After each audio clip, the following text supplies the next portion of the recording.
시작하겠습니다. 저는 초기 인상주의에 대해서 발표해 드리도록 하겠습니다. 첫 번째로 인상주의의 시작부터 인상주의란 이런 주제로 말씀을 드릴 텐데요. 19세기 후반 주로 1860년대에서 90년대 프랑스를 중심으로 일어난 미술 유파 중 하나입니다. 자연을 하나의 색채 현상으로 보고 빛과 함께 시시각각으로 움직이는 색채의 미묘한 변화 속에서 자연을 묘사하는 데 있었던 주의입니다.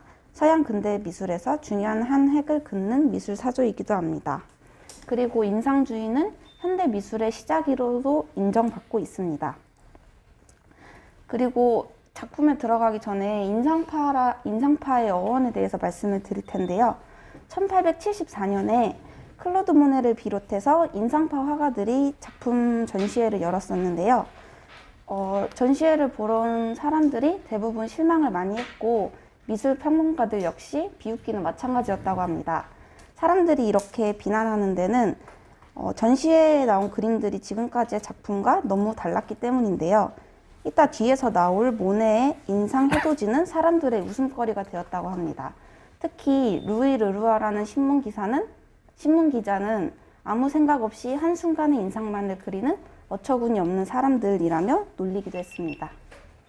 이 시점에서 저가 왜 그렇게 놀리기를 했는지에 대해서 이야기를 좀 해보면 그 배경에 대해서는 파악한 거 있나요? 어떤 배경이요? 지금 전시회를 따로 했는데 그거에 대해서 사람들이 굉장히 비아냥거리고 네. 정말 최악의 전시회라고 얘기를 할 텐데 네. 이유를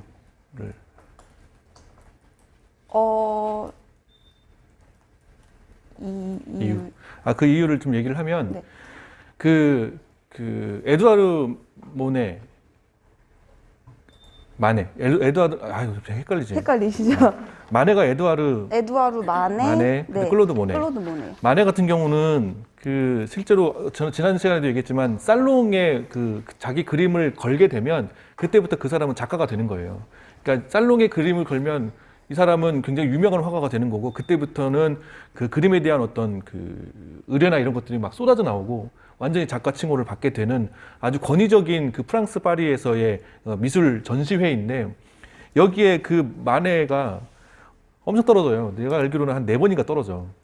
그러니까 우리는 다 알고 있는 유명한 그림. 왜 그러냐면 그 시대에 진행되어졌던 그림풍들이 인상주의 바로 전 단계 풍들이랑 얘네의 그림이 전혀 동떨어지게 맞지가 않는다라고 이제 기성 심사하는 사람들은 그랬던 거지.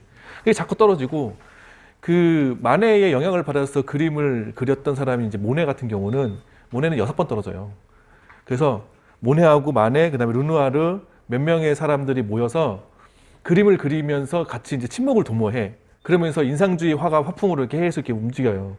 근데 계속 떨어지니까 열이 받아가지고 우리가 지금 전시를 해버리자. 그래서 전시회를 합니다. 근데 인상주의 화풍이 일어났던 결정적인 이유가 뭐였냐면 이거는 정말 사회적으로 큰 반향을 일으켰는데 이때에 사진기가 발명이 돼요. 사진기가 발명되면서 그림을 맡길 필요가 없는 거야. 초상화도 그렇고 뭐 이전에 사실주의인가 자연주의 이런 쪽에 보면 그림이 정말 현실적이고 아주 똑같은 그림을 그려왔다가 느닷없이 사진기가 발명을 하면서 아니 한 방에 그냥 한 3,000명 찍어서 나와서 하는 그림이 있는데 뭐하러 그 그림을 맡겨. 그래서 미술하는 사람들이 완전히 이제 자기 그런 것들을 다 수입이나 이런 것들이 의뢰나 이런 것들이 다 떨어지는 상황이 되는 거죠. 그러면서 인상주의 화풍이 발생을 해요. 그러니까 사진에서 표현하지 못하는 빛에 대한 내용들을 그림으로서 표현하려고 하는 것들이 이 사람들 사이에서 이렇게 막 움직이기 시작한다고. 근데 얘네들이 이걸 하려고 했더니 자꾸 떨어져. 열이 받아가지고 전시회를 열었는데 되게 웃기게도 모네였던 것 같은데 모네와 가장 친한 사람 중에 한 사람이 사진을 하는 사람이 있었고 사진 스튜디오를 가지고 있었는데 그 스튜디오 바로 위에서예요. 그러니까 되게 아이러니하죠. 사진 기술 때문에 미술계가 완전히 협소화가 되고 이런 식으로 문제점이 많이 발생하고 막 그런 상황인데 그런 상황에서 이 인상주의 화가들이 전시회를 해야 되는데 자기네는 돈이 없으니까 그냥 타협을 한 거지. 사진을 찍었던 사람들은 돈이 많았을 거 아니에요. 왜냐하면 의뢰가 엄청나게 들어오고 그냥 한 10분, 물론 현상하는 시간까지 포함하면 오래 걸리지만 세워놓고 찍어서 돈 받는데 얼마나 돈을 많이 벌었겠어. 그러니까 스튜디오가 있고 그 위에 또 이제 공간이 있으니까 거기에다 전시를 열었어요. 그러면 전시를 열었으면 이제 전시한다고 이렇게 자랑을 해야 할 거 아니야. 우리 전시하니까 보러 오세요라고 해서 사람들이 실제로 갑니다. 근데 가는데 왜 그 형편없다고 얘기하냐면 그림은 둘째치고 거기에 공간 자체가 우리 지금 513보다 더 열악했던 거예요. 벽지가 누렇고 막 이렇게 빗물 떨어져 있고 곰팡이 슬어 있고 이런 것들을 해줘야 되는데 또 화가 이분들은 또 고집이 있어가지고 그런 거 있잖아. 맛집은 맛만 있으면 된다. 뭐 이런 그런 상황으로 만들어 놨으니 뭐 일반 사람들은 맛집에 맛이 아무리 있어도 욕하는 할머니 밑에서 밥 먹고 싶지 않다. 뭐 이런 생각할 수 있잖아요. 그래서 그리고 뭐 그럼에도 불구하고 갔어. 왜냐하면 기자들도 있었으니까 뭐 취재를 해야 할 거 아니야. 그러면 그림을 봐야 되는데 글을 봤더니 그림들이 다 형편없다고 생각을 한 거지. 아까 얘기했던 그 해돋이 같은 그림 같은 경우 정말 형편이 없다. 형편없다라고 생각할 수밖에 없겠지. 여태까지 자연주의, 사실주의 그 앞에 뭐 그림들이 쭉 있었는데 그러한 것에 젖어 있던 상황에서 뭐 인상주의라고 그때 찾아갔던 기자의 그 기고글에서 인상파라는 단어가 있어서 얘네가 이제 그때부터 인상주의 화가가 되는 거예요. 얘네는 자기네가 인상주의라고 얘기하지도 않았어. 그 인상주의라고 얘기했던 거는 그 두 가지 의미가 있는데 하나는 되게 인상적이다. 얘네들이 나름대로 뭔가 해보려고 하니까 되게 인상적이다라고 한 거고 두 번째 의미로는 그들이 얘기하는 화풍에 대한 그 개념들 있잖니. 그런 것들을 듣고 아 그러면 임프레시브 저 영어로 하면 그 표현을 굉장히 인상적으로 만들어놨다. 뭐 이런 얘기를 하면서 인상파라고 글을 쓰고 그 다음부터 얘네들은 다 인상파가 되는 거다. 사실은 그렇게 혹평을 받았음에도 불구하고 집중을 받았던 첫 번째의 사건이었기 때문에 되게 재밌는 부분이었었어요. 그 이후에 이제 살롱에 다시 이제 마네나 모네도 이렇게 등단을 하게 되죠. 그런 내용이라고 보면 돼요. 네. 그래서 교수님께서 말씀해 주신 거 이후로 인상주의의 배경에 대해서 말씀을 드리자면 첫 번째는 사진과 영화의 시작이었습니다. 그 전까지 그림은 실내에서 인물이나 정물을 놓고 오랫동안 그리거나 그렇지 않다면 성스럽고 숭고한 소재를 그리는 것이 대부분이었는데요. 카메라가 발명되면서 그림을 사실적으로 그릴 필요가 없어지고 화가들은 새로운 길을 모색하게 되었다고 합니다. 여기서 영화의 시작도 나오는데요.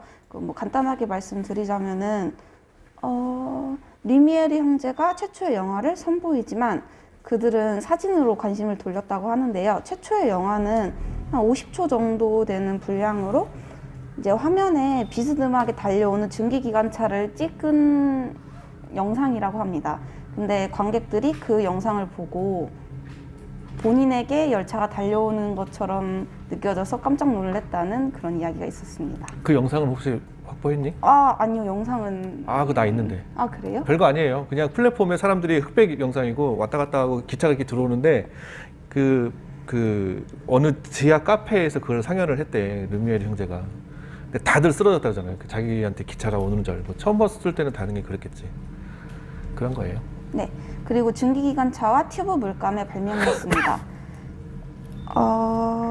튜브 물감이 발명되기 전에는 야외에서 스케치를 간단하게 하고 화실에서 채색을 하는 경우가 많았습니다. 1850년대부터 상용화가 시작된 튜브 물감은 휴대가 가능했기 때문에 야외 작업에 대한 부담감이 많이 사라졌습니다. 그리고 증기기관차가 발명되면서 거주지 이외로 여행이 가능해졌습니다. 그래서 화가들은 풍경화에 많은 발전을 이루도록 노력했고 특히 해의 위치가 달라지면서 순간의 화자가 포착한 인상을 그리는 그림인 인상파가 탄생했다고 합니다. 르누아르는 튜브 물감이 없었다면 인상주의는 없었을 것이라는 말을 남기기도 했습니다. 다음으로는 세 번째, 우키요의 파나의 영향입니다. 사진을 보여드리자면요.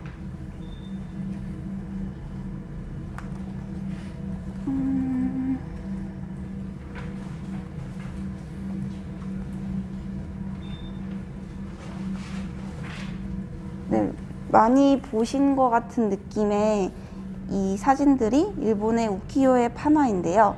프랑스 내에서 일본의 우키요의 파나가 가난한 화가들이 쉽게 구할 수 있는 그림이었다고 합니다. 그래서 인상파 화가들은 이 그림으로부터 단순한 구도와 대담한 원색, 유려한 선 등을 배웠고 이런 동양적인 기법은 기존에 있던 서양의 상투적인 수법을 깨트릴 수 있는 새로운 탈출구 역할을 하게 되었다고 합니다. 뒤로 가서 보시다 보면은 원근감이 뚜렷하게 나와 있지 않은 것처럼 이제 선으로만 그려진 그림들도 보실 수 있습니다. 그리고 그 뒤로 인상주의 예술가 작품에 대해서 말씀드릴 텐데요. 첫 번째는 에두아르 마네입니다. 에두아르 마네는 흔히 인상주의자로 소개되곤 하나 자신을 사실주의자로 여겼다고 합니다. 그는 인상주의 화가들과 교류한 것은 사실이지만 그들이 주도하는 운동에는 딱히 참여하진 않았다고 하고요. 물론 마네의 작품에는 전반적인 사실주의 기조 속에도 외광파의 특성이나 주관적 인상의 강조 같은 인상주의적 요소가 존재합니다. 그래서 오늘날 인상주의의 아버지처럼 여겨지게 되었다고 합니다.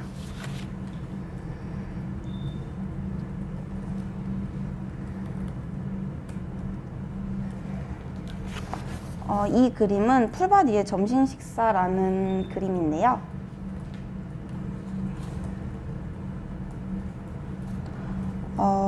중앙에 앉아있는 세 인물의 자세는 마네가 과거 거장들의 영향을 받아 현대적으로 재해석했다는 얘기가 있습니다. 이게 재해석한 그림이 이 그림인데요. 제가 동그라미 쳐놓은 부분이 마네가 재해석을 한 그림입니다. 보시면은 안토니오 라이몬디의 파리스의 심판 작품입니다. 이는 관객들에게 큰 무리를 일으켰는데요. 당시 유행하던 구조를 따르지 않고 상류층을 상징하는 정장을 입은 남성과 옆에 앉은 여성이 누드라는 점이었습니다. 마네는 표현 기법에 있어서도 비난을 받았는데요. 일본 판화의 영향을 받아서 기존과 달리 매우 평면적이고 대조적인 색칠을 이용했습니다.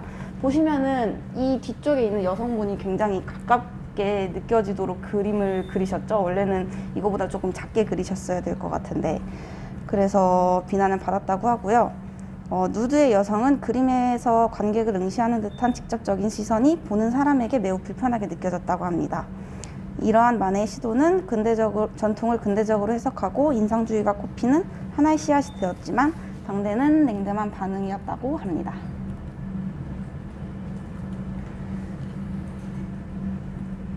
사진. 네, 다음은 올랭피아입니다.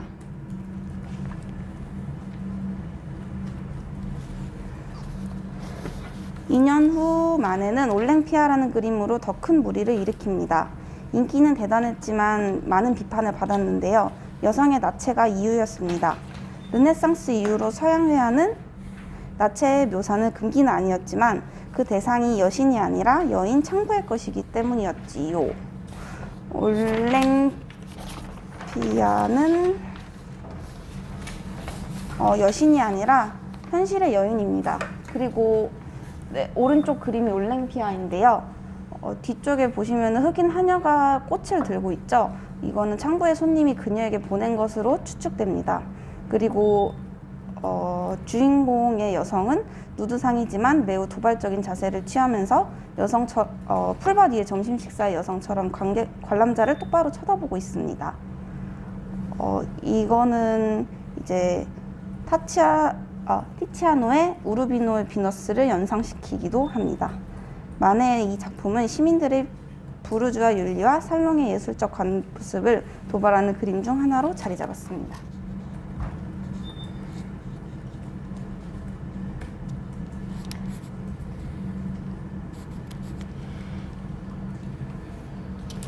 그리고 다음으로 폴리 베르제르의 술집입니다.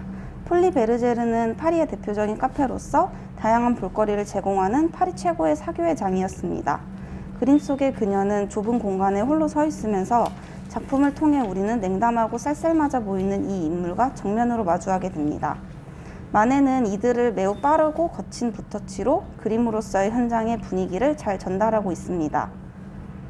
왼쪽 상단의 모서리에는 멀리 초록색의 발이 보이는데 이겁니다. 이거는 공중에서 공연을 펼치고 있는 발입니다.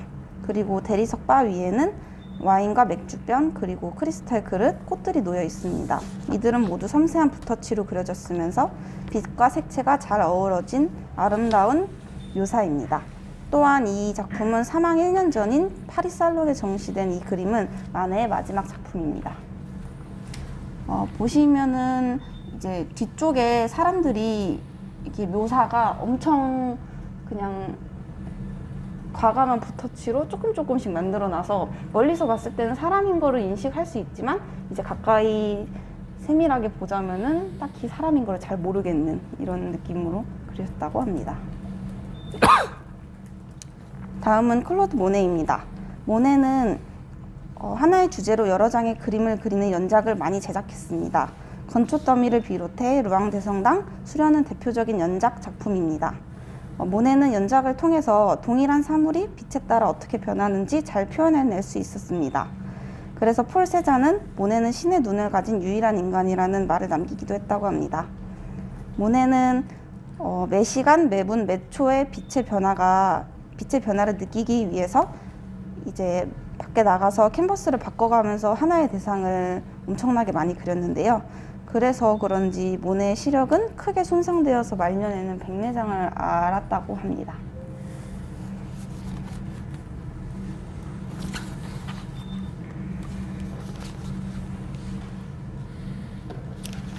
그 덕분에 백내장 시력이 안 좋아져서 모네의 그림들을 이제 앞으로 보게 되면 그 현실과 좀 동떨어진 색깔을 채색한 그림들이 되게 많아져요. 뒤로 갈수록 녹색 계열이 되게 많아질 걸. 그래서 학계에서는 그 백내장 때문에 그 색깔을 인지하지 못하고 자기가 그냥 보이는 대로 그렸기 때문에 그렇게 된 것이다라는 얘기도 있어요. 네, 이 그림은 아까 설명해드렸던 인상파의 어원이 생겼던 인상해돋이라는 작품인데요. 이 그림은 모네의 고향인 라브르 항구의 풍경이라고 합니다. 앞에 이제 세척의 고깃배가 떠 있고 화물을 하역하는 데 쓰이는 크레인이 아주 흐릿하게 그려져 있습니다. 막 떠오른 태양이 물 위에 오렌지빛 그림자를 드리우고 있습니다. 이는 유화 물감을 사용해서 대충 그린 스케치처럼 보입니다. 거의 평면으로 보일 정도라고 하는데요. 이는 번성하는 항구를 진실하게 재현한 것이 아니라 해 뜨는 순간의 시각적 인상을 순간적으로 포착한 것입니다. 실제로 이 작품은 엄청 얇게 채색이 되어 있는데요. 그 순간의 인상을 즉각적으로 포착하기 위해서 스케치를 하듯이 신속하게 그렸기 때문이라고 합니다.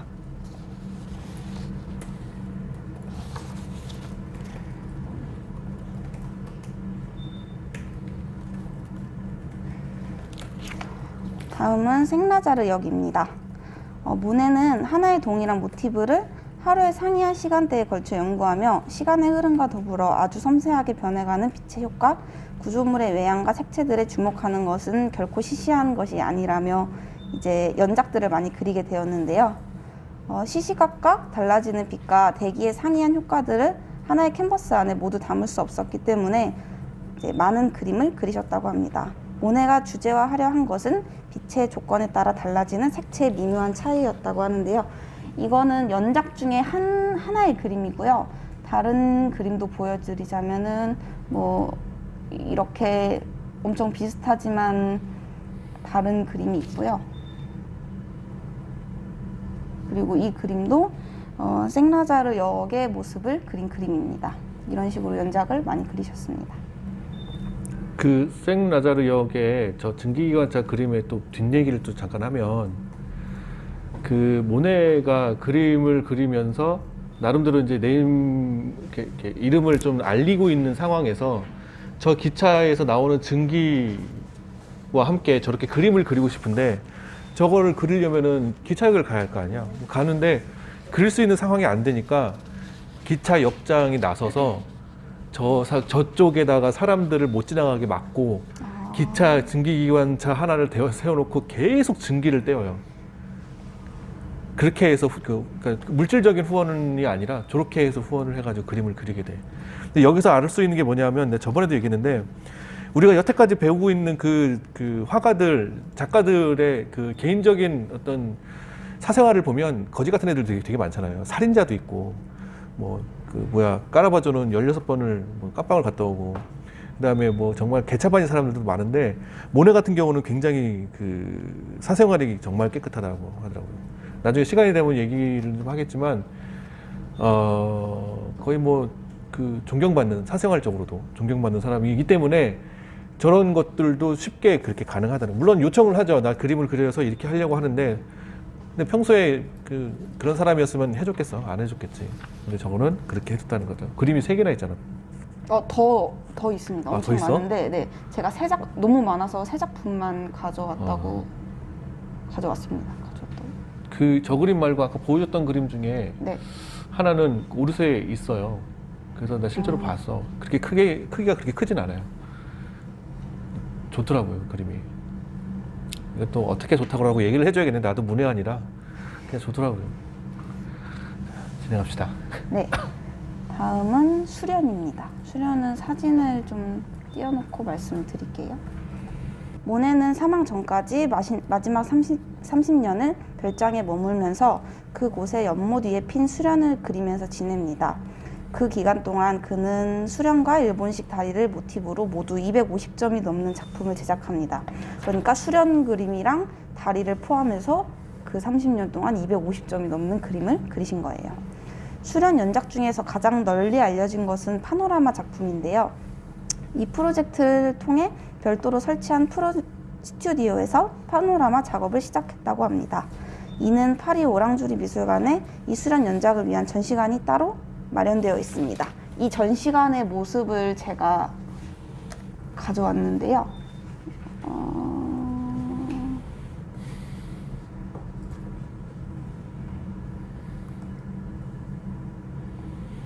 오르세에도 모네 작품이 좀 있는데, 오랑주리에 가면 모네에 대한 전반적인 내용을 볼 수 있다고 하더라고요. 못 갔어? 입구에서부터 있다고 들었는데? 그 한 공간이 한 공간 안에서? 네, 설명을 해드리면요. 여기가 이 공간 자체를 그냥 수련을 보기 위해서 만든 공간으로 만들었고, 이 미술관을 제작을 하면서 이제 모네가 엄청 이제 건축 방향에 적극적으로 관여를 했었는데요. 이게 위에 보시면은 자연 채광이 들어올 수 있도록 설계를 했다고 해요. 그래서 인상파는 채광에 관한 부분이 중요하기 때문에 이제 그런 식으로 많이 관여를 하셨다고 합니다. 이게 이렇게 원형으로 되어 있고요. 앉아서 이렇게 점점 돌아가면서 작품을 보는 그런 형식으로 되어 있다고 합니다.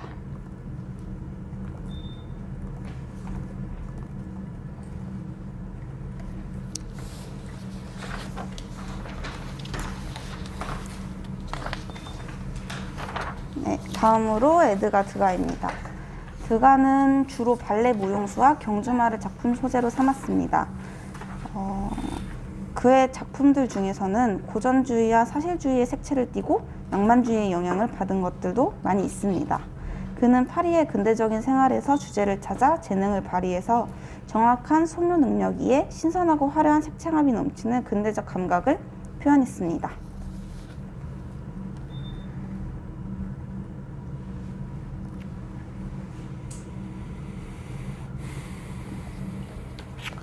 꽃다발을 든 무용수입니다. 드가의 무의 그림들은 뒤에서 지켜보거나 발코니에서 내려다보는 등 독특한 시점을 취하고 있는데요.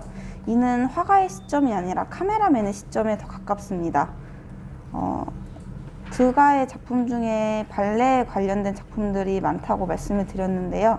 이는 발레를 미화하려고 하기보다는 솔직한 시선으로 순간을 재현하려고 노력했다는 것을 볼 수 있었습니다. 드가는 그림을 통해서 발레의 아름다움뿐만 아니라 무대 뒷면의 모습까지 보여주려고 노력했습니다. 이 그림은 구도가 굉장히 인상적인데요. 주인공 발레리나를 이제 옆쪽으로 배치하고 인상주의 회화의 필요에 따라서 잠시만요. 실제 공연을 관람하고 있는 듯한 느낌을 받게 합니다. 인상주의 회화의 필요에 따라서 색채 자체를 포기할 수 있다는 점에서 드가는 여태 인상주의자들과는 다른 목표를 지향하고 있는 것을 볼 수 있었습니다. 드가는 우리 눈에 일어난 지각의 변화를 회화로 구현한 최초의 작가였습니다.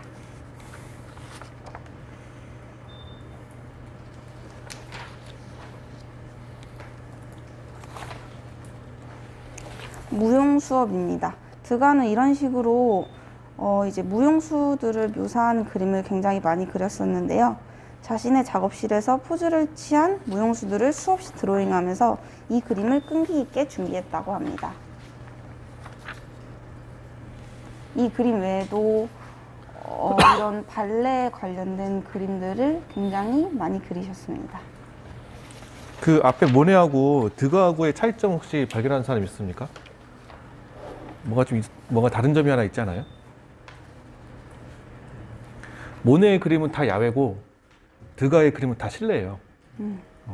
분명히 인상주의에서는 빛에 대한 표현 방법이 굉장히 중요하다고 생각했고, 심지어 모네 같은 경우는 눈이 멀 정도로 빛을 그렇게 뚫어지게 보는 사람이었는데, 드가는 전혀 다른 상황이죠. 인공빛을 더 집중했다라고 보시면 될 것 같아요. 근데 분명히 이 둘이 다르니까 이제 드가 같은 경우는 인상주의 화가가 아니다라고 할 수도 있겠는데, 자세한 건 나도 잘 모르겠지만 일단 이 사람들이 같이 놀았고, 일단 그 다음에 표현하는 방법이 빛에 대한 내용이 좀 다를 뿐 표현하는 방법은 거의 뭐 일맥한다라는 얘기를 하더라고요. 거기까지는 제가 잘 모르겠습니다만. 그 다음에 그 모네 같은 경우는 이렇게 야외 그림을 그릴 수밖에 없었던 이유가 앞에서도 얘기했지만 튜브형 물감이 요때 나타나게 돼요. 그러니까 밖에 기자가 물어봐요. 모네한테 당신의 작업실이 어디입니까? 그러면 바로 여기라고 얘기하거든요. 그러니까 그거 들고 이젤 들고 옛날 같았으면 그 물감 아마 그게 통으로 되어 있는 거 큰 거를 다 이고 다녔어야 했는데 그러지 않고 튜브가 개발이 되니까 그것만 들고 가면 되잖아. 우리 흔히 아는 그 치약같이 생긴 튜브 있죠.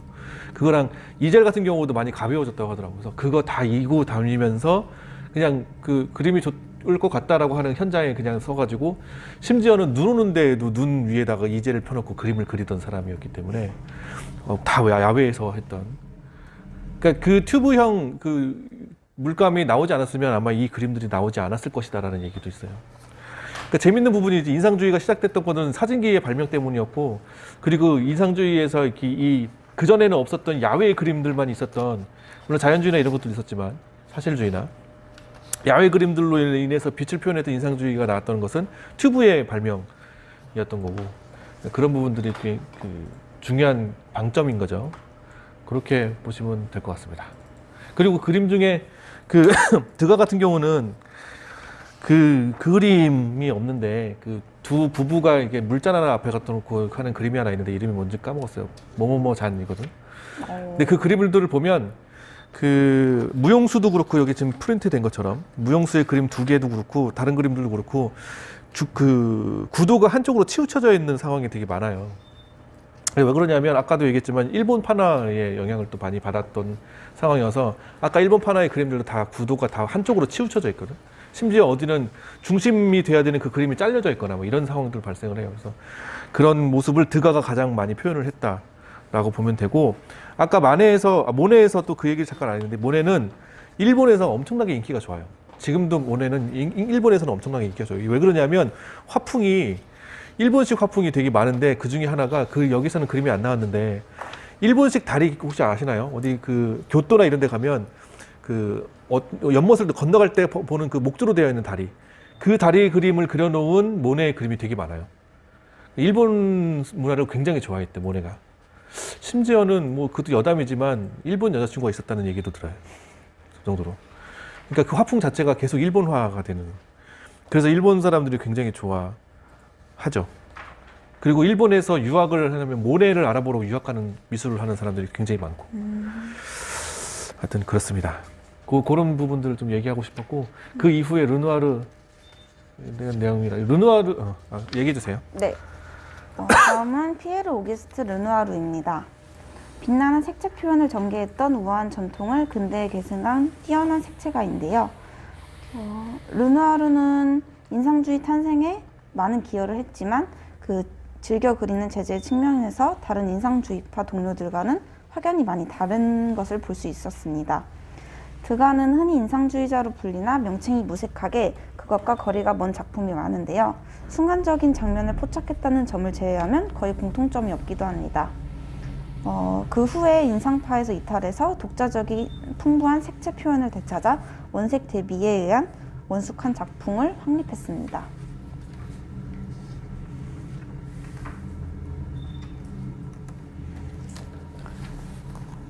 이 그림은 물랭드 라 갈레트의 무도회라는 작품입니다.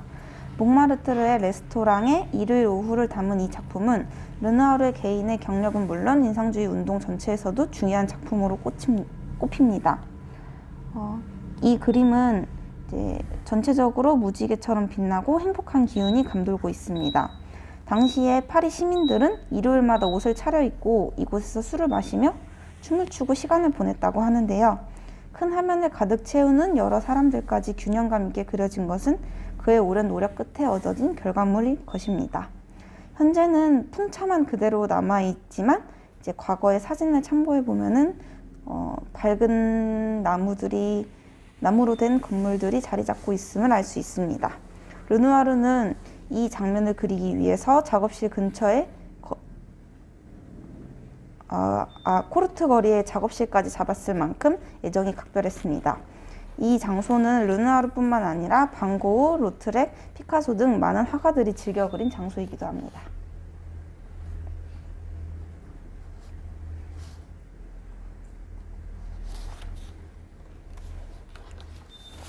이 작품은 두 자매라는 작품입니다.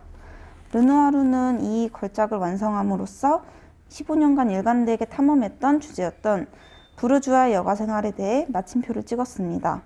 이는 기법적으로나 구성적으로나 르누아르의 대역작이라고 할 수 있습니다.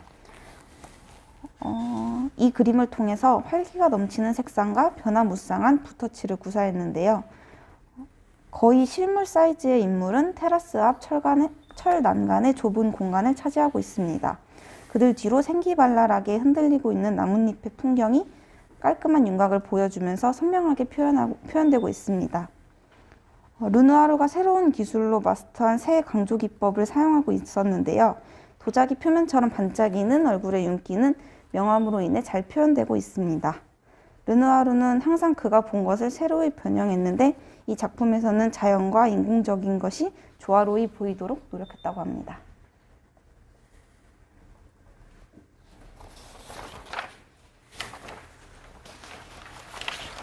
다음은 카미유 피사로입니다. 일각에서는 인상주의의 창시자로 여겨지는 프랑스 화가입니다. 세잔과 고갱이 스승이라고 부를 정도로 큰 영향을 미쳤으며 후기 인상주의 화가들은 피사로를 숭배하기까지 했습니다. 카미유 피사로는 수많은 젊은 화가들에게 인상주의에 대해 조언을 해주었기 때문에 그는 종종 인상주의의 창시자라고 여겨지기도 했습니다. 1850년 한때 전묘법에 끌려서 밝고 섬세한 규칙적인 필법에 의한 작품도 남겼습니다.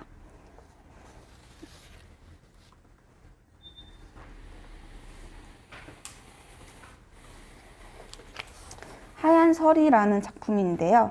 최초의 인상주의전에 출품한 5점 중 하나로 확연히 인상주의의 모습을 지니고 있습니다.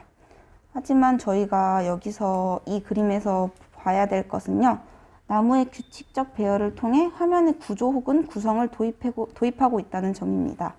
화면의 리듬감을 느끼게 하는 구성이 가져다주는 하늘과 지표면 사이에 갈라진 위쪽의 대각선 때문에 이러한 감각이 더욱 강조되고 있습니다.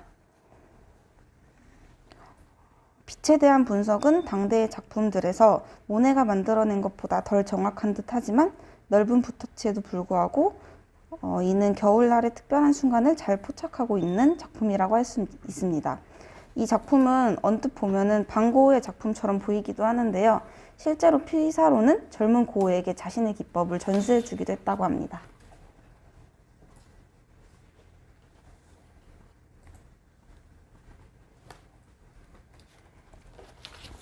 다음은 빨간 지붕 겨울의 마을 풍경입니다. 이 작품은 화면 구성 방식이나 채색 방식 면에서 고전적인 화풍의 영향을 받았음을 알 수 있는데 특히 다양한 톤으로 변화를 준 녹색조의 배경에 공들여 채색한 화풍은 이 사실을 뚜렷하게 입증하고 있습니다.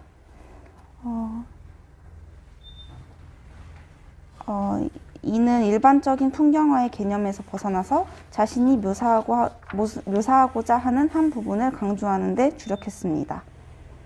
그림 군데군데 물감을 두껍게 칠하여 빛을 받아 조금씩 반짝이는 필촉이 떨리는 듯한 느낌을 표현하기도 했습니다.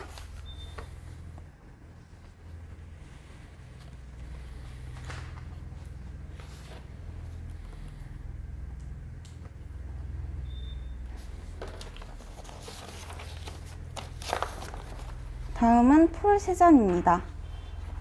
폴세잔은 사물의 본질적인 구조와 형상에 주목하여 자연의 모든 형태를 원기둥과 구, 원뿔로 해석한 독자적인 화풍을 개척했습니다. 추상에 가까운 기하학적 형태와 견고한 색채의 결합은 고전주의 회화와 당대의 발전한 미술 사이의 연결점을 제시했고 이제 20세기 회화의 발견자로 칭송을 받고 있습니다. 피카소를 중심으로 하는 입체파는 세잔 예술의 직접적인 전개라고 볼 수 있으면서 근대 회화의 아버지로 불리는 이유라고 합니다. 이 작품은 카드놀이 하는 사람들이라는 작품입니다. 카드놀이라는 주제는 여러 차례의 습작을 통해서 발전되었는데 이 그림이 오르세 미술관이 소장하고 전시되었던 작품입니다. 실제로 이 작품은 사람들이 매우 좋아하는 그림이라고 하는데요. 이 그림에서 화가는 액상-프로방스에 있는 소유지의 농부들을 모델로 삼았습니다. 세잔이 그림에서 가장 중요하게 여긴 것은 생생한 묘사였습니다. 그림은 시선을 확 끌어당기는 힘과 그림 안에 여러 가지 것들이 생생하게 묘사된 느낌이 드는데 실제로 그는 단순한 대상물에서 조화된 모습을 잡아내려고 노력했다고 합니다. 그림의 중앙에 놓인 병이 장면을 두 부분으로 나누고 있고 그림 전체에 퍼진 불투명하고 빛바랜 색들은 장소가 실내의 느낌을 주었다고 합니다.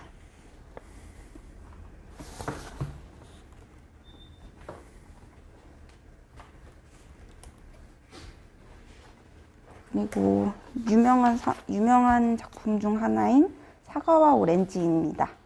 정물화로도 유명한 세잔은 각 정물에서 나오는 풍성함과 다채로움을 예리하게 표현하고 있습니다. 이 그림에서 흘러내릴 듯한 식탁보는 사과들이 쏟아질 것 같은 느낌을 주고 있습니다. 그림을 보면서 화가는 뛰어난 역량을 가지고 있으니 그 위대한 사과를 그리는 것도 어렵지 않을 거라 생각했는데 뛰어난 화가일수록 그 이면에는 훌륭하다고 칭송받는 이유가 있었다고 합니다. 세잔은 사면을 돌아가서 끊임없이 덧칠을 하고 끝내 사과가 썩을 때까지 계속해서 모형 과일로 대체해서 그리기도 했습니다.